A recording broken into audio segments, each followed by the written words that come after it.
اهدنا الصراط المستقيم.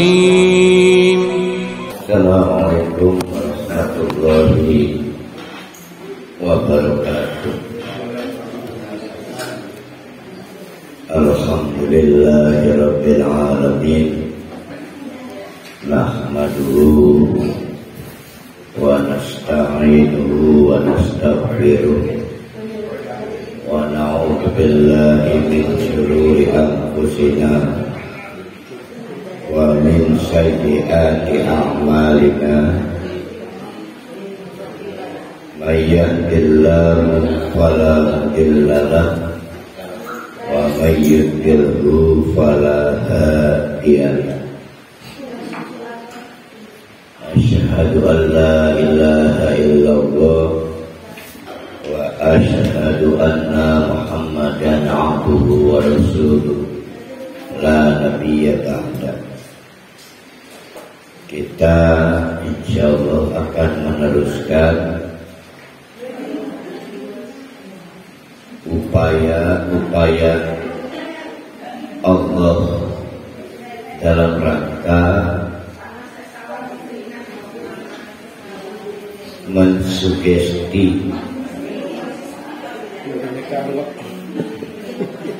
Oh iya,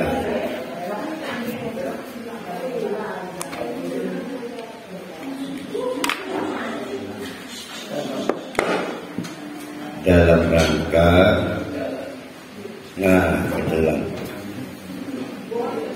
dalam rangka mensugesti Rasulullah Sallallahu Alaihi Wasallam agar istiqomah di dalam berdakwah menghadapi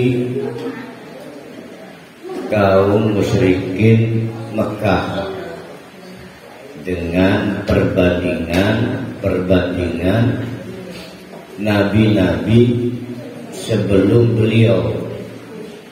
Berarti ada kemungkinan umat itu nggak pernah berbeda.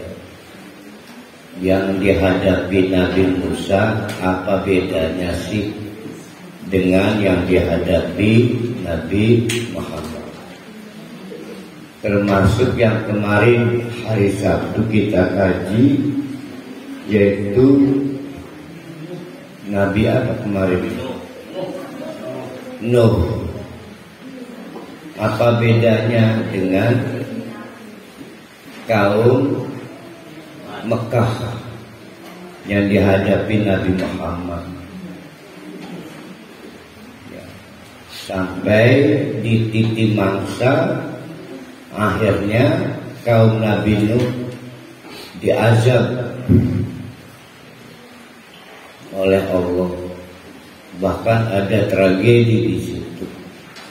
Anak dan istri Nabi Nuh bagian dari korban tragedi azab Allah. Jadi dari panjangnya waktu, kesulitan-kesulitan yang dihadapi dakwah Nabi Muhammad harus membandingkan dirinya dengan Nabi siapa 900 tahun kemarin? Nuh. Oh, Nuh itu 900 tahun ya. Ya, Nabi Nuh. Nah, sekarang kita akan mengkaji kaum Nabi Hud. Masih dalam rangkaian Allah ingin mensugesti Nabi Muhammad. Apalagi yang dipersoalkan Nabi Muhammad. Apa orang Mekah merasa lebih hebat? Nah, kaum Ad kurang lebih sama. Jadi tidak jauh dari Madinah, sekitar 200 km. Itu daerah di mana kaum Ad pernah jaya. Jadi jaraknya nggak jauh dari Mekah. Itulah kenapa di Juz Amma atau surat-surat Makkiyah, cerita tentang kaum 'Ad dan juga kaum Samud itu muncul. Karena mestinya Abu Jahal, Abu Lahab biasa dengar cerita tentang kaum 'Ad, sukses, jaya, punya 2 properti, kapan musim dingin, kapan musim panas, tempat tinggalnya beda. Tapi akhirnya jadi kampung tak bertuan karena penghuninya diazab oleh Allah. Nah, cerita itu sebetulnya menjadi cerita rakyat yang biasa diceritakan orang tua kepada anaknya. Ganti generasi, orang tua cerita lagi pada anaknya. Salah satu adalah Abu Jahal, Abu Lahab, dan abu-abu lainnya yang tinggal di Mekah. Karena secara posisi geografis, lokasi kaum 'Ad juga kaum Samud itu nggak beda. Ya, kaum 'Ad, kaum Samud itu nggak beda. Biasanya orang Arab nyebutnya kecamatan Ula. Di Juz Amma itu sering disebut Adil Ula. Kan kaum Samud juga disebut kaum 'Ad, sehingga kaum Samud disebut Adis Sani. Karena kan satu rangkaian ini kaum 'Ad mendapatkan kasih sayang Allah, dikirim nabi dari kalangan mereka yang merupakan nabi dari keturunan Arab, ya, dari keturunan Arab soleh. Nah, mari kita kaji ayat-ayatnya. Ayat berapa ini? 50. Wa ila 'adin, dan juga hai Muhammad, perhatikan dalam kasus kaum 'Ad. Namanya 'Ad, kaum 'Ad.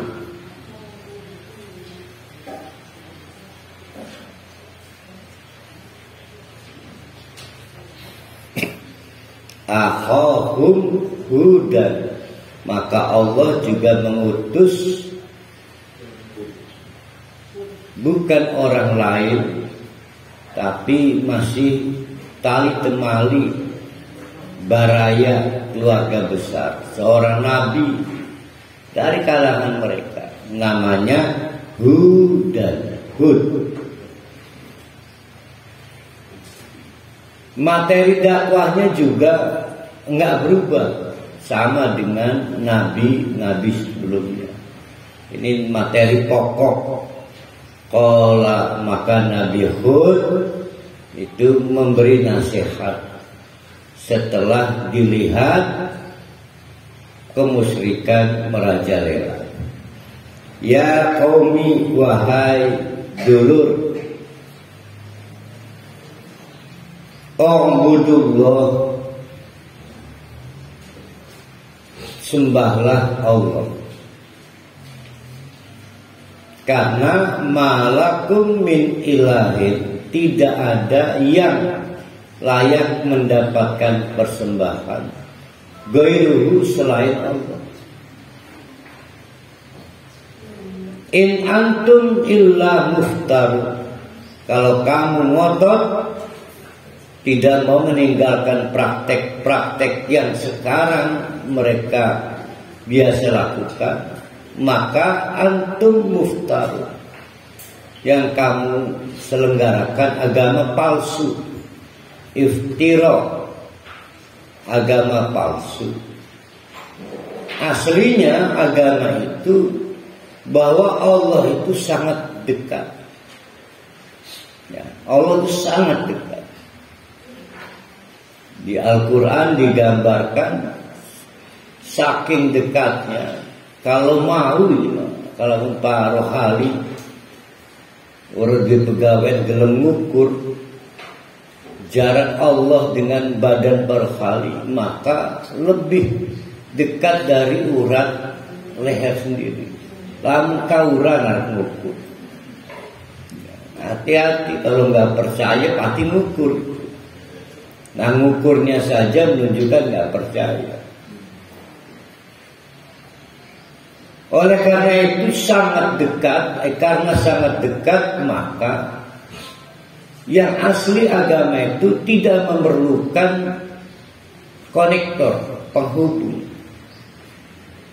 Tidak perlu orang suci, orang yang dikeramatkan, baik yang masih hidup maupun yang sudah mati. Langsung aja, karena Allah itu sangat dekat, itu asli. Dibikin palsu karena penyakit birokrat. Kalau bisa dibikin sulit, kenapa dibikin mudah? Nah maka ustadz-ustadz, orang-orang pintar, orang-orang soleh menganggap wah ini objekan ya. Maka dipersulit. Kamu jangan merasa bisa berhubungan dengan Tuhan, perlu saya. Maka disebut wasilah, perantara.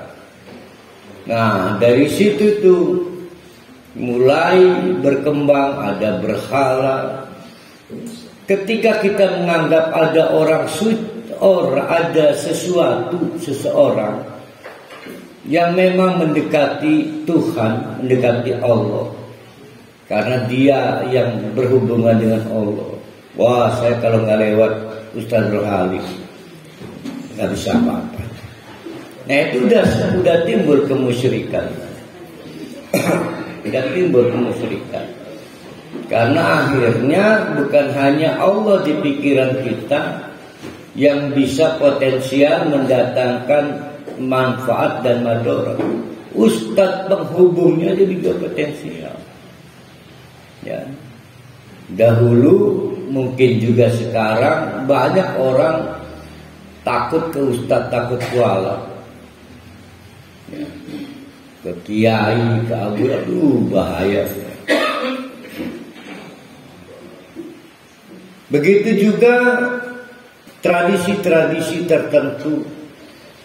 Selain ustadz, abuya, kiai dianggap seperti tanda petik Allah, mampu menimbulkan kualat madorot.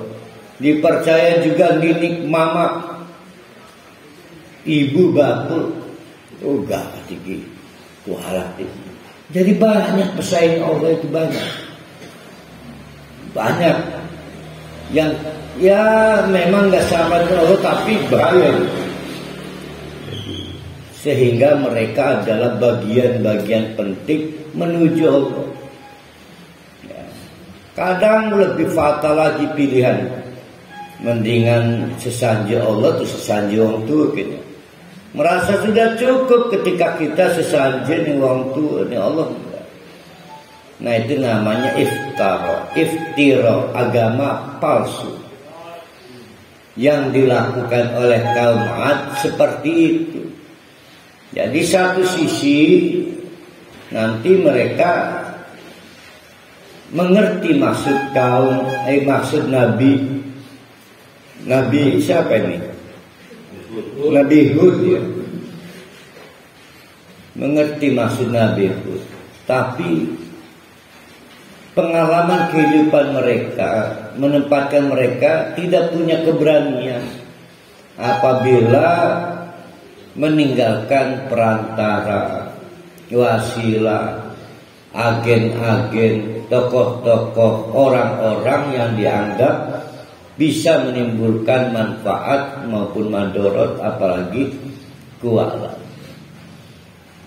Termasuk kita lah sekarang bisa tidak membedakan takut kualat pada suami atau mencari ridha Allah dari suami. Nggak bisa membedakan, beda tipis kok. Buktinya pada saat ada istri jatuh dari motor, kan bisa pamit nih laki. Kan udah tipis itu. Sudah menempatkan suami sebagai di bawah Tuhan. Mau di bawah, mau di samping, mau di kanan, mau di kiri, ada Tuhan lain selain Allah.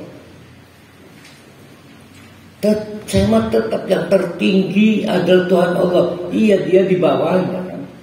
Berarti ada Tuhan lain selain Allah. Iftirah. Jadi Allah sampai cara kita menghormati istri atau istri menghormati suami itu juga masih ada jebakan Batman-nya. Jadi ketika kita itu sebetulnya bukan mengharapkan ridha Allah dengan cara berbakti pada suami, tapi takut kualat agar sukses lancar karena mau kerja, mau ngajar, mau dagang, lah bukan anak apel rejim laki aja. Nah itu sudah bukan mencari ridha Allah lagi, tapi sudah menjadikan dia Tuhan. Nah yang dilakukan kaum Ad kurang lebih seperti itu. Bedanya ini kaum Ad ini di Arab, sementara kita di Serang. Bedanya itu doang. Bahkan di Pontan.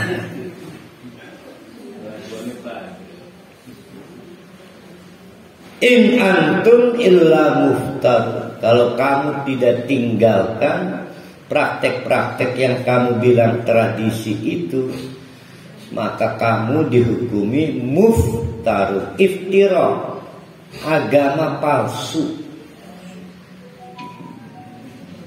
Nah mungkin kalau Bu Neneng nyebutnya bid'ah, agama kepalsuan, iftira.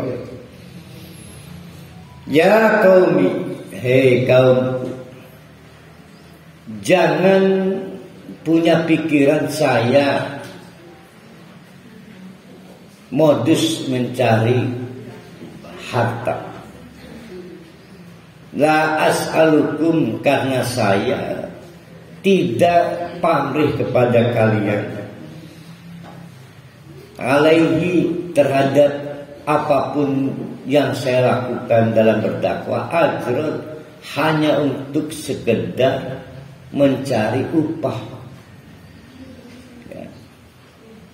Nah ini di framing oleh tokoh-tokoh yang khawatir dengan sepak terjang Nabi Hud. Kayaknya Nabi Hud ini cari kekayaan. Di framing sehingga dijawab kontan oleh Nabi Hud, jangan salah paham, tidak benar saya mencari kekayaan, mencari kedudukan. In ajriya, karena upah yang dijanjikan untukku itu illa alal ladhi fatoroni, saya bebankan ala, illa ala, saya bebankan alladhi, kepada zat yang fatoroni, yang menciptakan saya pada mula-mulanya, yaitu Allah.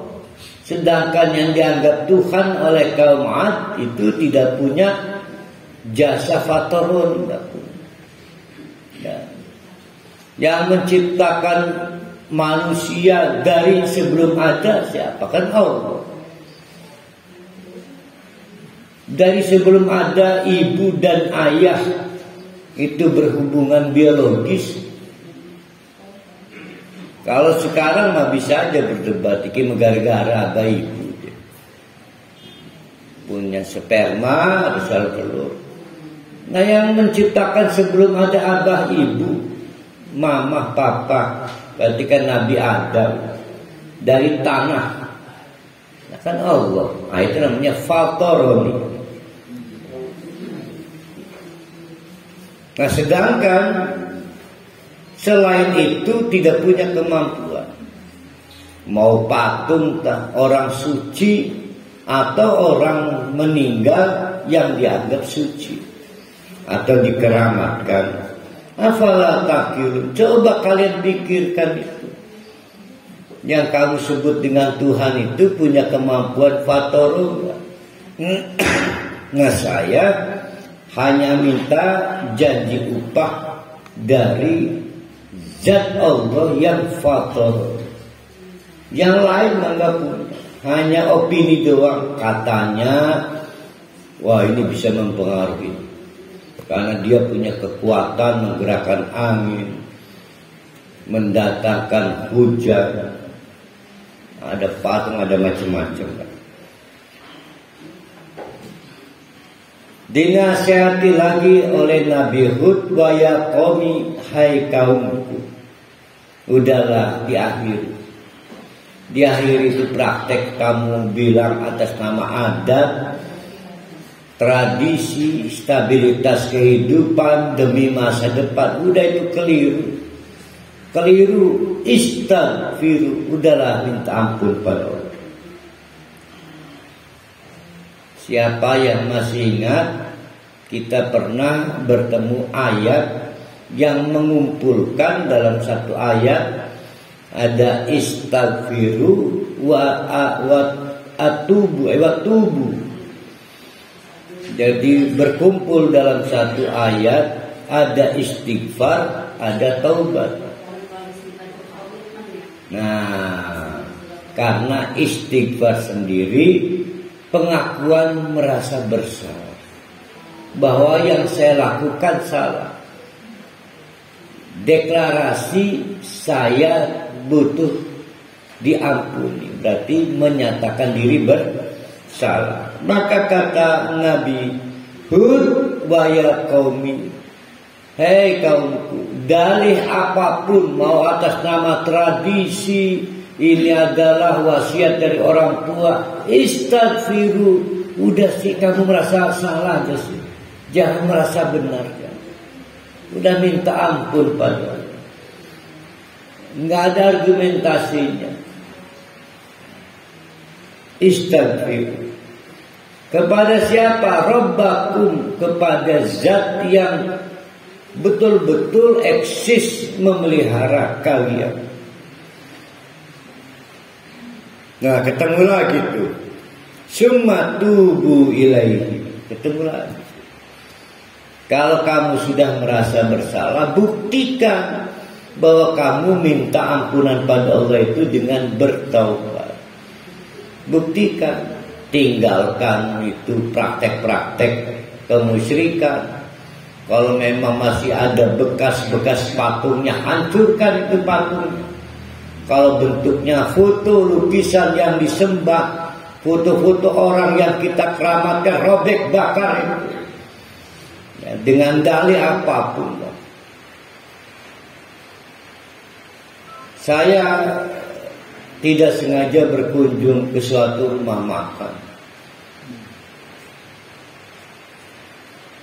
Sampai sekarang saya belum bisa menyepakati cara berpikirnya. Berjejer 9 wali posternya. Dengan dalih apapun saya belum ada. Karena sudah muncul bibit-bibit kemusyrikan di situ. Tempel 9 wali. Dulu di lingkungan Muhammadiyah pernah dilarang foto Pak Ahmad Dahlan sebagai pendiri Muhammadiyah karena ngeri-ngeri sedap. Terlalu banyak orang yang diduga lebih dari sekedar kagum, jatuh cinta kepada Ahmad Dahlan, dikhawatirkan musyrik. Maka dilarang dan diharamkan memajang foto Ahmad Dahlan di lingkungan unit-unit amal usaha Muhammadiyah. Berarti di sekolahan nggak boleh, di rumah sakit nggak boleh. Sampai kemudian seiring waktu dipantau terus, mulai mungkin dianggap masuk akal orang Muhammadiyah. Dia memerlukan semacam refleksi sejarah, dan sudah dilihat tingkat kemusyrikannya tidak mengancam, maka dicabut itu larangan foto Ahmad Dahlan, diproduksi, ditempel, dipasang di sekolah-sekolah Muhammadiyah, di kantor-kantor Muhammadiyah. Tapi kalau suatu saat dianggap sudah mulai melampaui batas musyrik, hancurkan jejak-jejak kemusyrikan itu. Kalau bentuknya patung, remuk, sewa bulldozer untuk dilindas. Kalau bentuknya foto, siapa nabi, siapa yang kaumnya menyembah foto itu, gambar, maka robek, bakar. Itu bukti bertobat. Kalau sekarang di pesantren itu foto Syekh Abdul Qadir Jilani. Nah iya, artinya itu contoh ya bagaimana di lingkungan Muhammadiyah pernah dipersoalkan karena melindungi tauhid itu harga mati. Harga mati.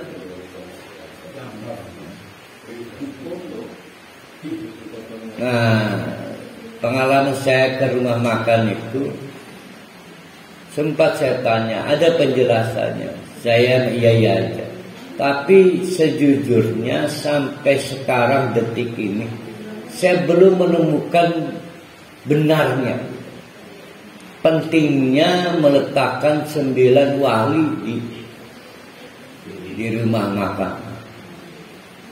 Karena lebih takut saya timbul kemusyrikan daripada penting yang lain.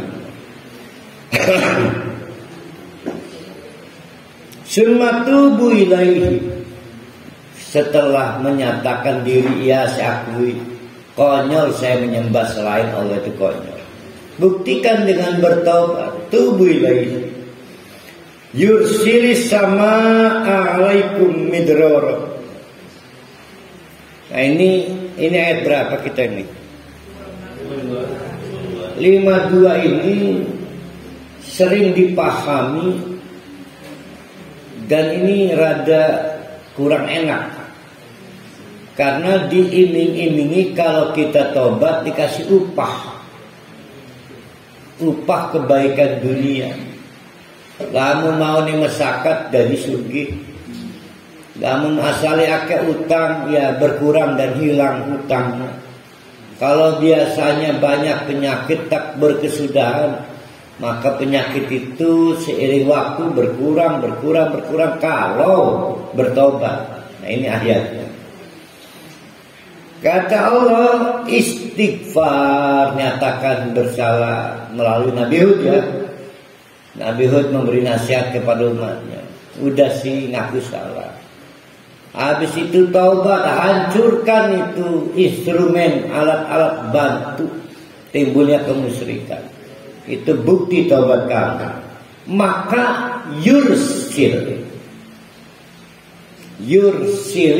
gitu kan ya tulisannya. Nah, sekarang masih kelihatan pakai kacamata. Itu asalnya mah yursil as-sama. Karena diwasol maka hurrikat bil kasroti.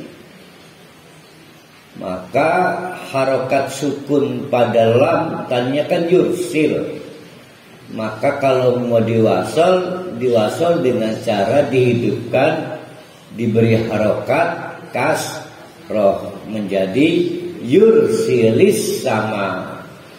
Kata Nabi Hud ngiming-imingi kaum Ad, kalau kamu membuktikan kesadaran bersalah dengan bertobat, yursilis sama amidroro. Lagi paceklik ini.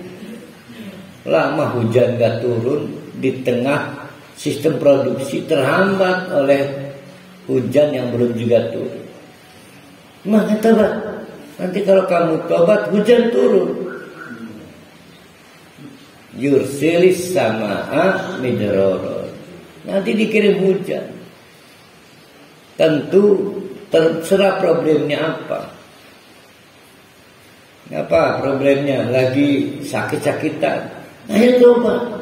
Nanti dikasih kesembuhan oleh Allah. Problemnya apa lagi? cekcok suami istri, makanya kita tobat tobat, nanti Allah menurunkan as-sakinah dalam rumah tangga. Ceritanya begitu, pelajaran Nabi Hud kepada kaum Ad. Kita bukan kaum adalah nggak begitu. Tapi ajarannya masih berlaku sampai sekarang. Pengen diberlakukan para khalid. Yursilis sama alaikum midroron, bahkan wa yazidkum quwwatan ila quwwatikum. Bahkan karena sistem produksi berjalan, produksi pangan, kebutuhan nutrisi kembali normal.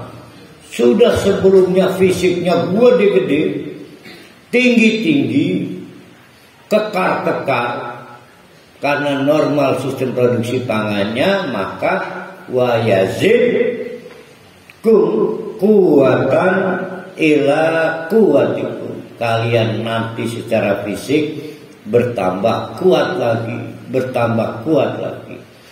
Badannya lebih besar lagi, suspek, tinggi, wah kuat lah. Itu kalau satu orang kaum Ad tekan yang pontang, nanti orang pontang, dewek kan kaum Ad, keok orang pontang. Orang kuat-kuat, lawan kayak para Khalidah matu. Sekali kepret di sementara. Ya ini diceritakan begitu. Kebayang tidak para Khalid dapat tugas tolong ceramah di kaum Ad ngepet. Karena memang perasaan superioritas masyarakatnya tinggi. Belagu merasa lebih kuat, lebih sombong. Nah, kasihan Nabi Hud ditugaskan di tengah-tengah masyarakat dengan tipikal merasa superior. Fisiknya aja udah kelihatan. Nah, mereka merasa kesel karena paceklik lama. Diambil momentum oleh Nabi Hud, garangga tobat supaya Allah kembali mengucurkan air hujan. Nanti produksi jalan, fisik kamu nanti lebih kuat lagi sehingga suku lain, desa lain, daerah lain, masyarakat dari daerah lain kembali menghormati kamu.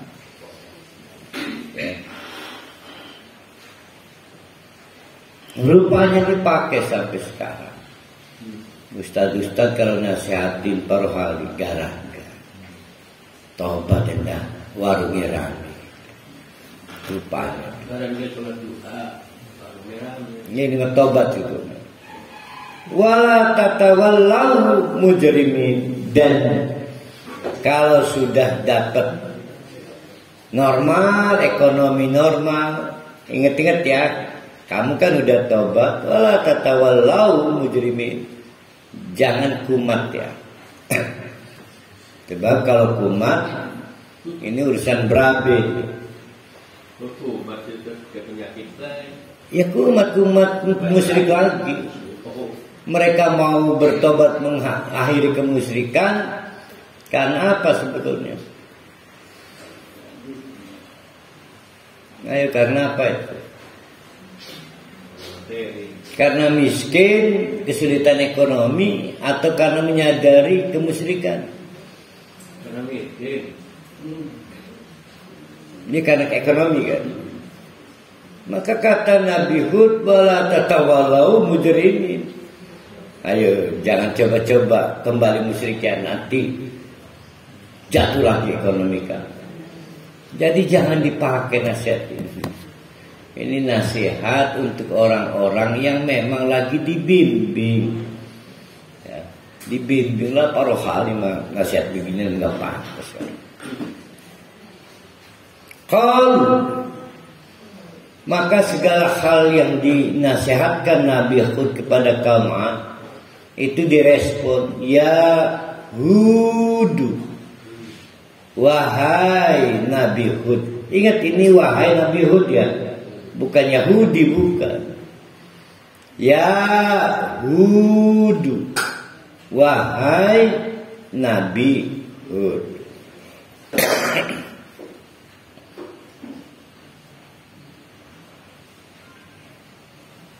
Majitana bibayinatin,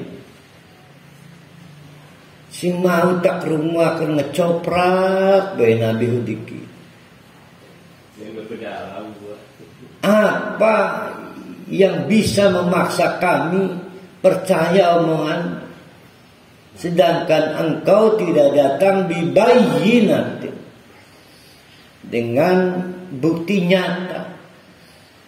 Lihat pada ayat sebelumnya, Nabi Hud seolah-olah ngiming-ngimingi. Apa ngiming-ngimingi? Kalau tobat nanti hujan turun, paceklik berakhir. Itu kan PHP dianggapnya, jual janji.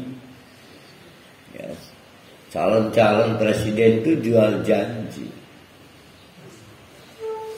Buktinya apa? Ngecoprak. Saya nggak lihat buktinya bahwa hujan itu bisa diturunkan melalui engkau. Bibayinat. Sampai di situ saya juga mau tanya ke bapak-bapak, ibu-ibu. Kan Nabi Hud ini satu dari 25 nabi yang kita hafal, terkenal lah. Bahkan kita juga biasa kalau punya anak laki-laki kita kasih nama salah satunya Hud. Maka kita punya tokoh namanya Hud Soleh. Ini yang orang Ciamas kan, salah satu orang pribumi yang diberikan anugerah jabatan di PT Krakatau Steel. Jadi menggabungkan dua nama nabi itu, ya Nabi Hud, ya Nabi Soleh, sehingga namanya Hud Soleh. Apa pada rincang apa Ciamas? Pada rincang ya. Sing tempat banyu panas kenapa? Batu Kuhung. Ya apa itu pada rincang Pak? Pabuaran kayaknya. Pabuaran. Ganti para hari mahapalen nortiasu pontang. Ayo, saya mau bertanya, siapa yang pernah tahu mukjizatnya Nabi Hud alaihi salam? Enggak ketemu. Enggak ada. Belum pernah ya kita dengar ya. Nabi Musa tongkat. Tapi kita harus yakin setiap nabi paket komplit sama dari Allah itu. Ada mukjizatnya. Termasuk Nabi Muhammad lah. Karena nabi itu istimewa. Makanya kita mah enggak istimewa karena bukan nabi gitu. Coba Nabi Hud kira-kira yang pernah kita dengar mukjizatnya apa tuh? Batu. Melempar batu pasti kena. Itu Israelia, dongeng.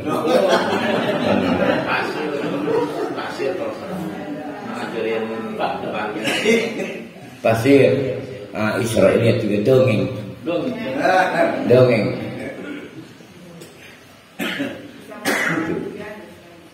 Ya kita hampir lupa apa ya mukjizat ya. Tapi kalau Nabi kita Nabi Muhammad sallallahu alaihi wasallam udah tahu, nggak perlu diperdebatkan, yaitu Al-Quran. Nah coba kita cari tahu mukjizatnya apa ya. Karena ini dipersoalkan oleh kaumnya sendiri. Bibayinatin, lah buktinya apa sih? Jadi dipersoalkan apa kehebatan syirik kenapa? Seolah kita ngomong kamu tuh orang biasa kayak ngomong kayak sapu bahasa. Coba kalau ngomong Pak Jokowi, clear, kata Pak Jokowi, saya ini ingin Indonesia menjadi pemimpin ekonomi Asia. Caranya gimana Pak Presiden? Tinggalkan bid'ah, khurafat, syirik. Pasti berpengaruh. Ini mah Pak Jokowi menginginkan Indonesia tampil sebagai pemimpin ekonomi Asia. Syaratnya satu, tinggalkan praktek bid'ah, syirik, khurafat. Belum pernah dengar pidatonya? Jadi kamu ngomong begitu ya setiap kali Pak Jokowi ceramah kontor lalu gelem-gelem. Banyak yang luar biasa dari Pak Jokowi. Baru di era Pak Jokowi, negara dari Afrika masuk semifinal Piala Dunia. Maroko. Baru di zaman Pak Jokowi. Luar biasa kan. Ya, hebatnya Pak Jokowi.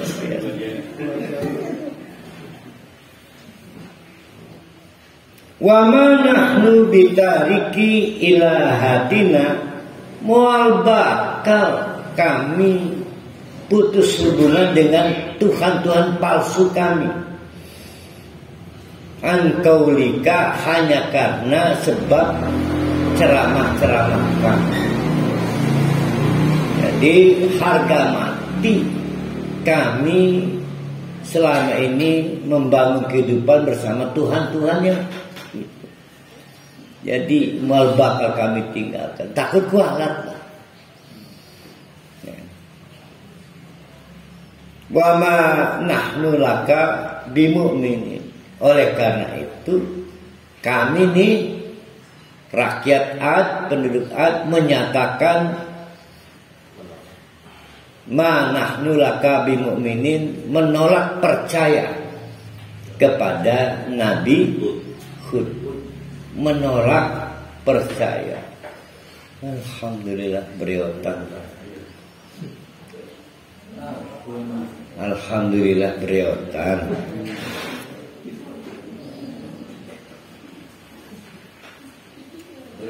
Alhamdulillah ya.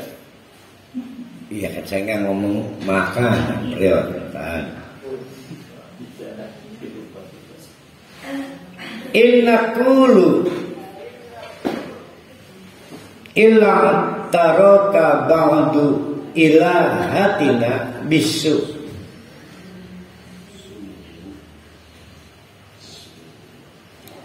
Bahkan mereka berpendapat Nabi Hud itu kualat kepada Tuhan-Tuhan kami, sehingga timbul penyakit yang diakibatkan kiriman Tuhan-Tuhan kami. Penyakitnya apa? Ngamplong. Sudah tahu kebiasaan kami itu mengkeramatkan si fulan, nekat dia suruh ninggalkan kamu tuh penyakit sawan itu akibat kamu melawan Tuhan kamu. Ilah taroka ba'du ilahatina bisu. Jadi kena kualat, kesambet penyakit dari sebagian Tuhan-Tuhan kami. Dijawab oleh Nabi Hud, enak biasa baik ngomong. Ini usyhidullah, nggak mungkin kali. Saya bersaksi kepada Allah. Wa asyhadu anni bari'um mimma tusyrikun. Saya juga meminta mereka bersaksi supaya bebas hubungan dari agen-agen Tuhan-Tuhan palsu itu. yaitu Tuhan-Tuhan min dunihi, selain Tuhan Allah. Fayakiduni jami'an. Nah, sampai situ titik. Fa, di sini pakai fa. Ternyata hari demi hari, waktu demi waktu, tidak ada kemajuan yang berarti. Bahkan mereka kaum Ad itu, kaum dakwahnya Nabi Hud, menganggap Nabi Hud terserang penyakit. Ya penyakit ngamplong lah. Akibat dikirim oleh Tuhan-Tuhan mereka ke sana. Mau gimana kalau sudah begitu? Tapi ngajak gulat, waktu urusan bahaya. Badan gue digede. Rasanya para kali dikirim dakwah di daerah Kampung Ambon. Wah ini perhatian. Ogah ya. Nah ini kasihan Nabi Hud ini. Tapi begitu dari sini, mungkin gede tinggi juga. Lah iya kan dewek sing didakwai kan SKBU.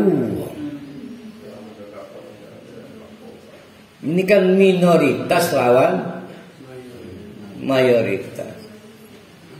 Suatu hari di tengah-tengah gejolak anti-Islam, maaf di India, karena memang partai Hindu di sana itu mengkampanyekan anti-Islam. Di suatu blok perumahan di kota itu ada satu rumah dari keluarga Muslim nyempil. Ada suaminya, ada istrinya, dan bayi yang tiap saat menangis karena susu ibunya nggak bisa keluar dan dia butuh air susu. Bagaimana mau belanja? Keluar rumah dikeroyok, dibunuh. Ini di India. Tapi suara tangisan bayi membuat nekat suami. Maka dia pamit pada istrinya, apapun yang terjadi, Bapak harus berangkat ke pasar cari susu untuk bayinya. Baru beberapa langkah meninggalkan blok di tempat pemukimannya, maka radikalis dari kaum Hindu mengeroyok si orang ini, mati, terbantai.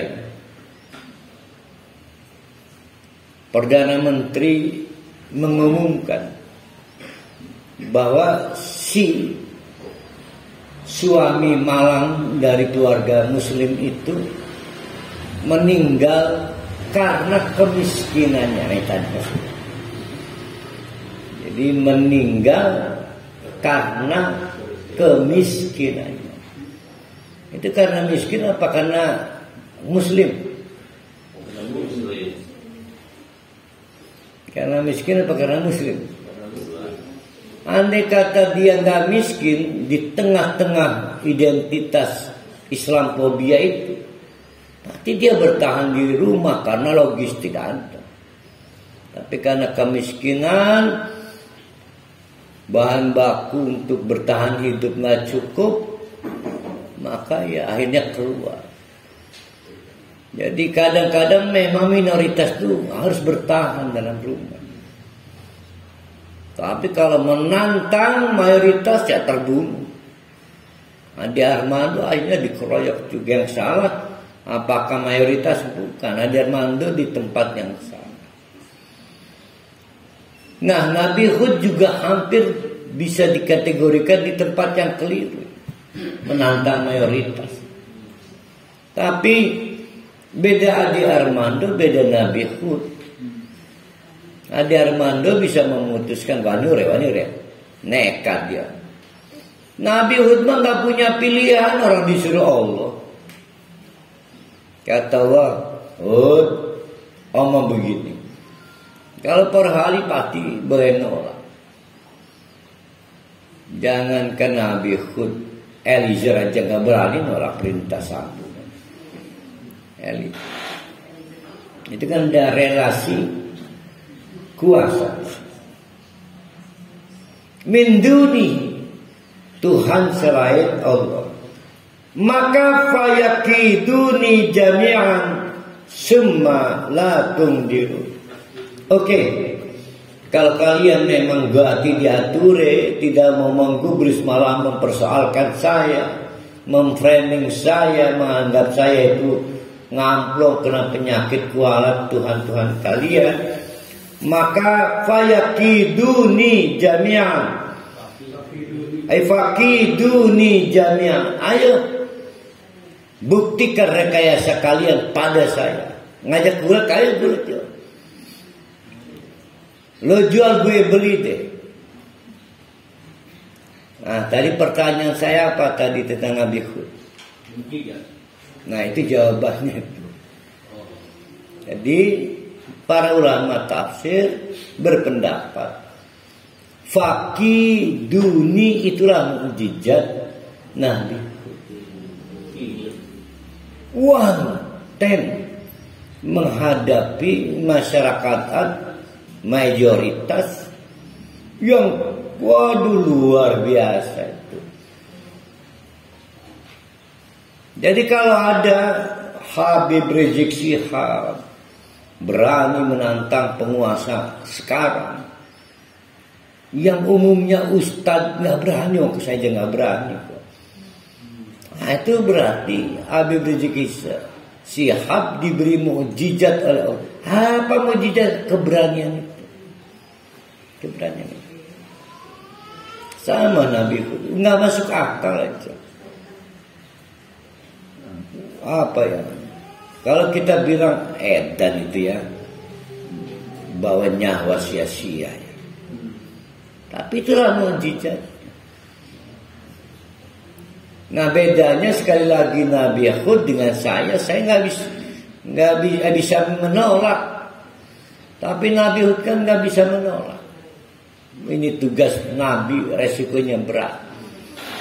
Nah kita ulangi, pertanyaan apa sih sebetulnya mukjizat Nabi Hud? Ya mukjizatnya fakiduni jami'an.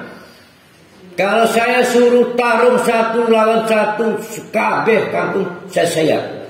Lu jual gue beli. Syarat ini. Nah itu mukjizatnya. Semalatun dirun. Kemudian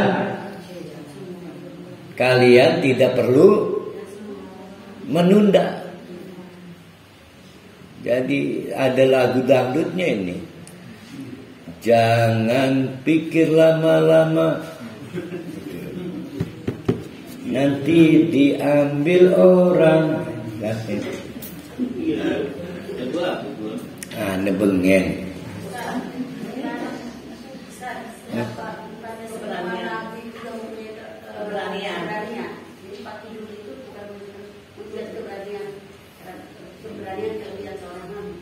Ini mah di atas berani, nekat ini. Makanya kisah kaum Ad berbeda dengan kisah kaum Iram. Kaum Ad diceritakan badannya besar-besar. Nah kenapa diberi stabilo, catatan tebal, badannya besar-besar?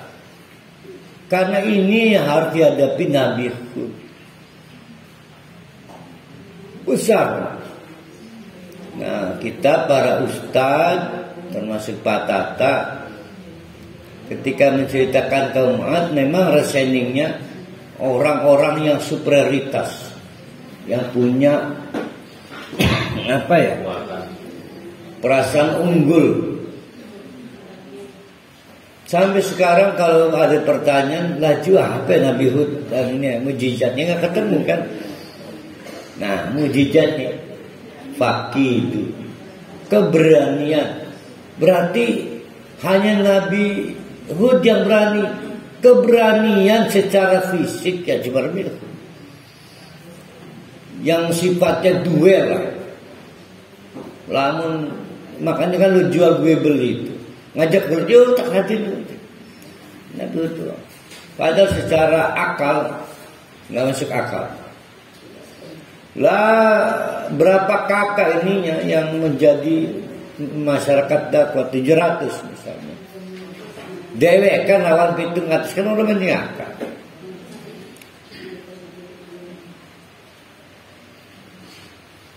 Kenapa itu Nabi Hud nekat kayak gitu itu? Ada dasarnya. Dasarnya adalah ini tawakal. Saya jadi berani begitu karena saya wakilkan urusan saya. Tawakal tu ala Allah, kepada Allah Rabbi yang memang mengurusi saya. Jadi kalau saya memang harus duel 1 lawan 1, ning dia tanah lapangan di Jongjing aja ternyata. Saya nggak bisa disebut konyol karena apa? Saya udah dijanjikan di backup oleh Allah. Tawakal, Rabbi Tuhan saya. Tapi jangan lupa itu juga warabbukum, Tuhan kalian. Apa perlu saya minta bantuan pada Allah, kamu minta bantuan pada Allah, saya juga, yuk kita duel yuk. Biar kita tahu siapa yang menang. Laju kita ketemu ayat. Akhirnya ini dipakai doa ini.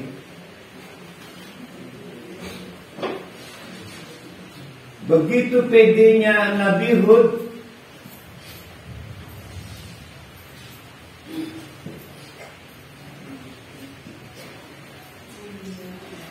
ma min dabbatin illa huwa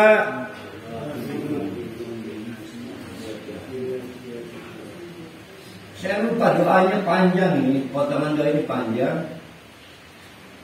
Tapi salah satunya ada ini nih.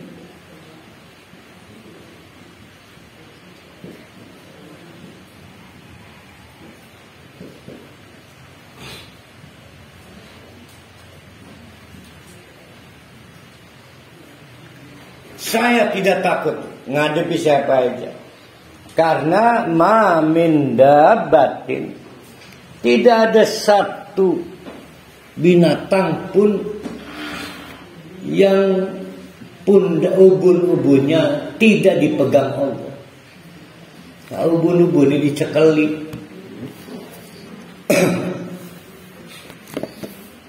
Saya lupa hadisnya, tapi doanya panjang. Termasuk almarhum rasanya ngajarkan ini. Doa mau tidur itu kan apa itu? Bismika Allahumma ahya wa amut. Itu yang dikenal kan, yang populer, dikenal, dihafal, bukan pendek. Sebetulnya ada doa mau tidur panjang kan? Salah satu potongannya ini doanya. Jadi doa ini mengajarkan jangan tidur sebelum tawakal ke Allah. Nah dibaca mau tidur, memang kan pilihannya mau baca yang mana? Mau baca Bismika Allahumma ahya nanti, atau mau baca yang potongan ayatnya ahidun binasiyati.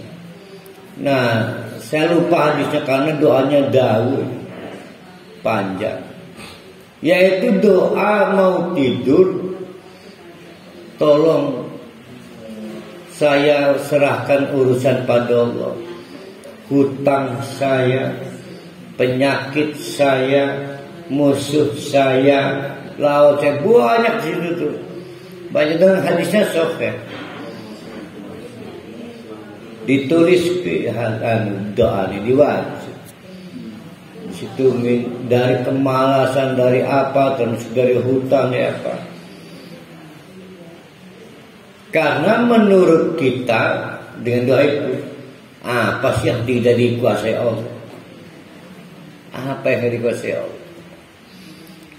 Maka kata Nabi Hud, saya ditawakal kepada Allah. Ma min dabbatin illa huwa akhidun binasiyatiha. Karena tidak ada satupun binatang yang tidak dipegang ubun-ubunnya oleh Allah.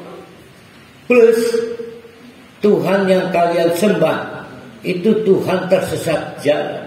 Tuhan saya enggak. Wa rabbi ila siratim mustaqim. Tuhan yang on the track.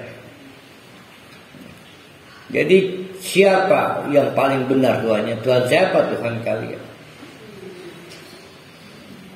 Jadi saya ulangi potongan ayat ma min dabbatin illa huwa akhidun binasiyatiha adalah potongan doa yang diajarkan Rasulullah untuk para sahabat kalau mau tidur, di samping pilihan lain bismika Allahumma ahya.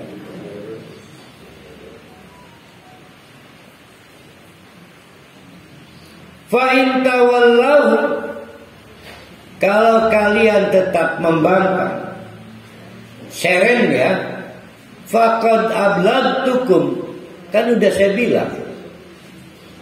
Seren ya.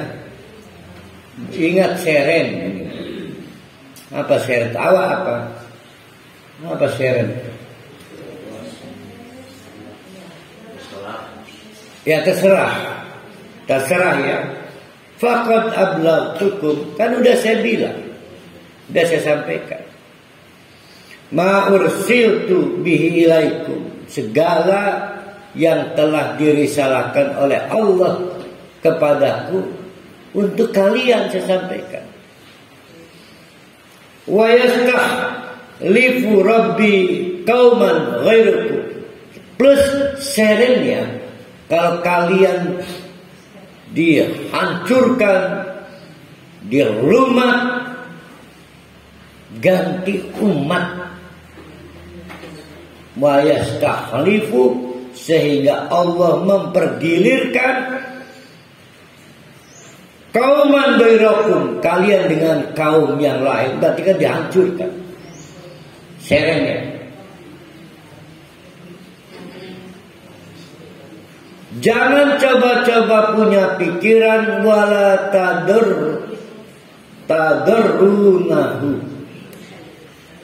Kalian bisa melawan Allah lalu memberikan kesulitan, madarat kepada Allah syai'at sedikit pun.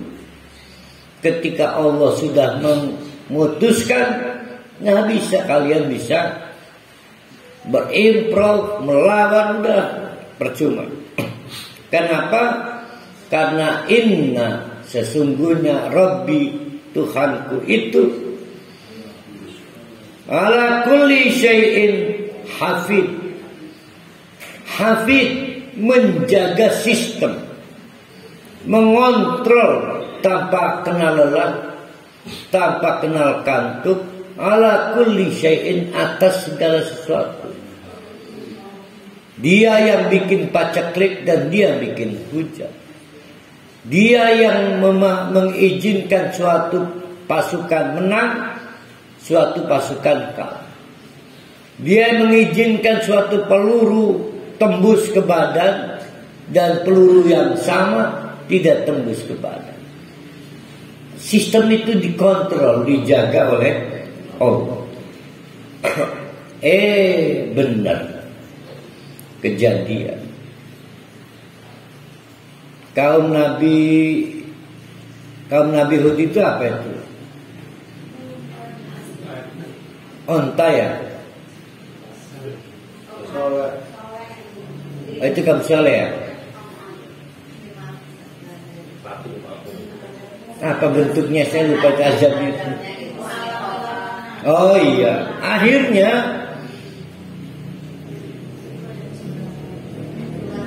tiba-tiba ada suara keras.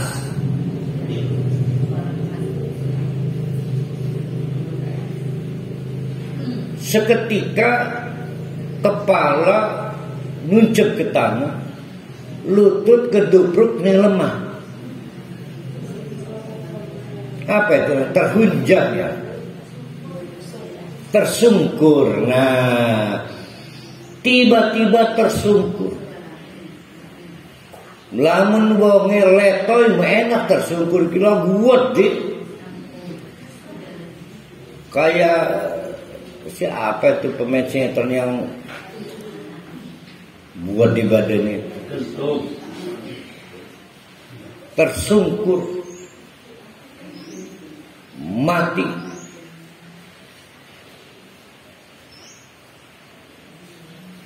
Seketika itu tidak ada tersisa. Rumah-rumahnya ditinggalkan. Jadi kampung kosong. Tentu rumah yang di bawah dibiarkan. Rumah yang di gunung-gunung hancur ya di bawah.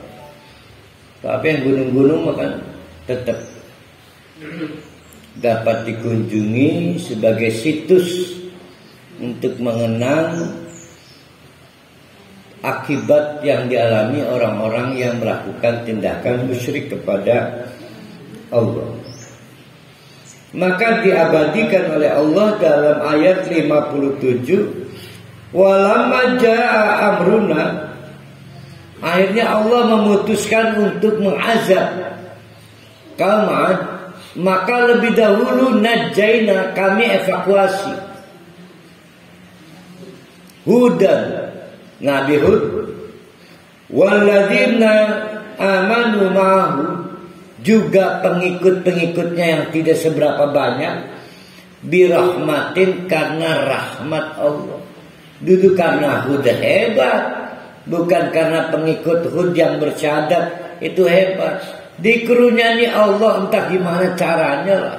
Dalam suatu peristiwa gempa sekalipun, tiba-tiba ada orang yang harap ngejengok anak, kemana teh? Ke Serang.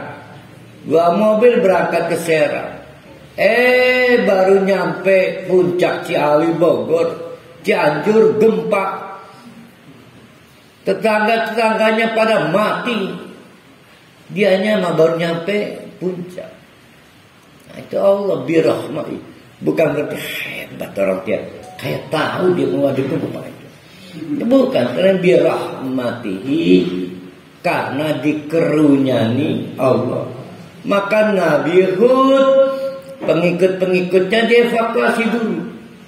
Dievakuasi dulu. Ya, dengan cara Allah lah, saya nggak tahu.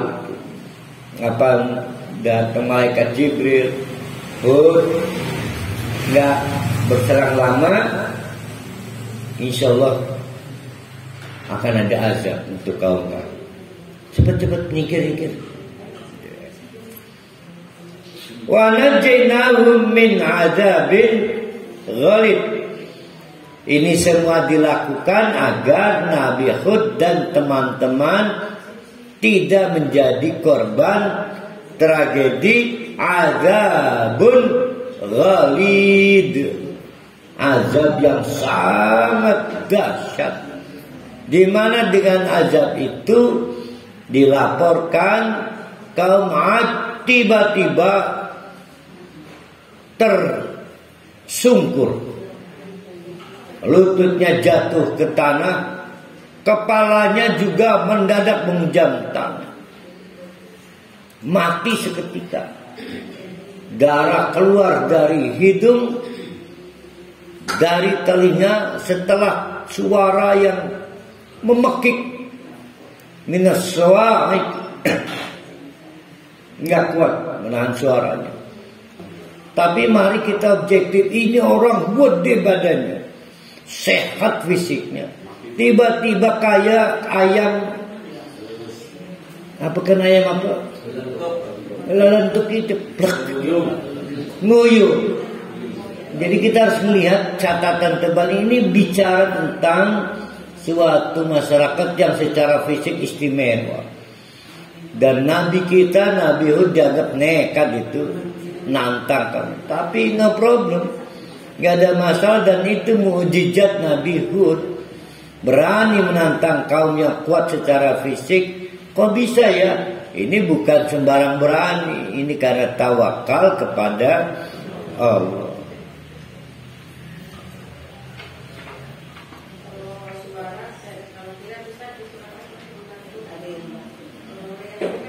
Ada di Al-Anbiya suara. Watil ka'ad makanunlah. Watil ka'ad, ya makanunlah kelakuan kaum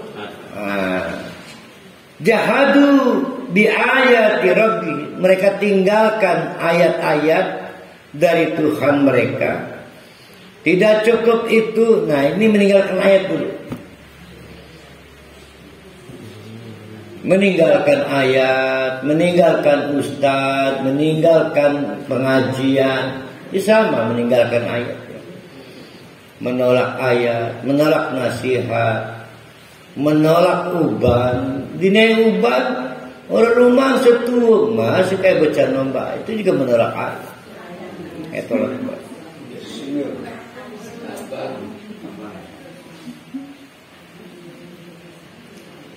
Wa asau rusulahu, mereka juga melawan petugas Allah, malah wattaba'u amra kulli jabbarin anid, malah mereka mengikuti hawa nafsu yang menyebabkan mereka harus mendapatkan perlakuan dari Allah yang Maha Pemaksa.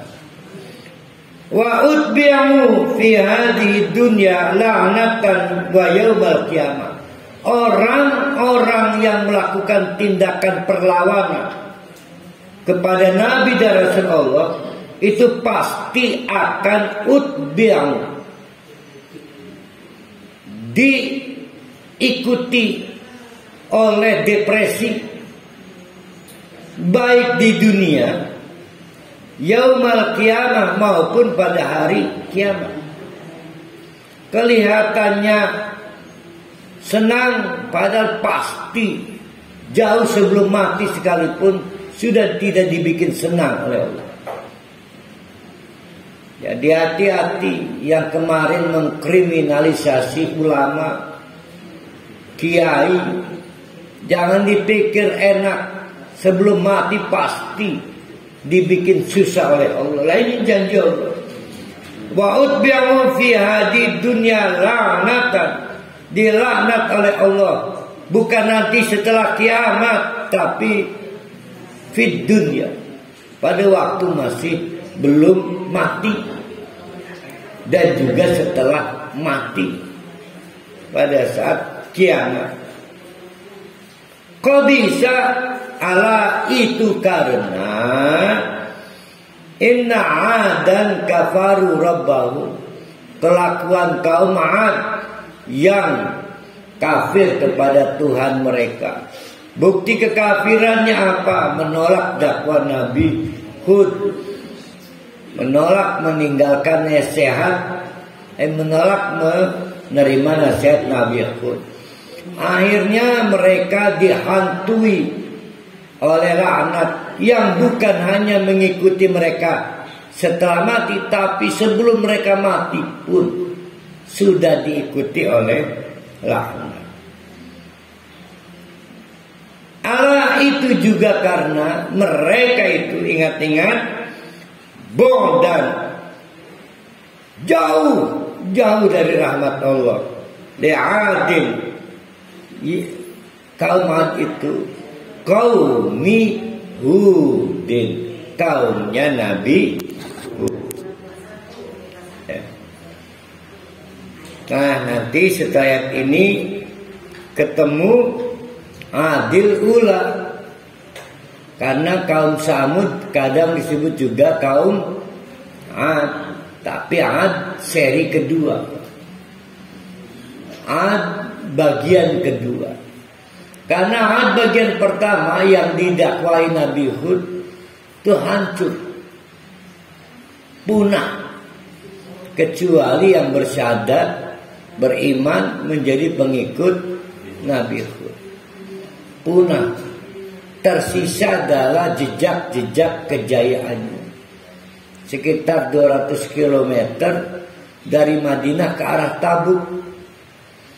Tabuk Madinah 750 km kan, pernah kita kaji kan. Sebelum Tabuk apa? Setelah Tabuk Syam. Sebelum Tabuk apa? Sebelum Tabuk ada satu lagi daerah. Nah, setelah itu baru Al-Ula. Al-Ula itu adalah tempat pemukiman kaum Ad. Masih bisa dilihat itu rumah-rumah yang dipahat di gunung-gunung. Konon itu rumah-rumah cadangan pada saat musim panas.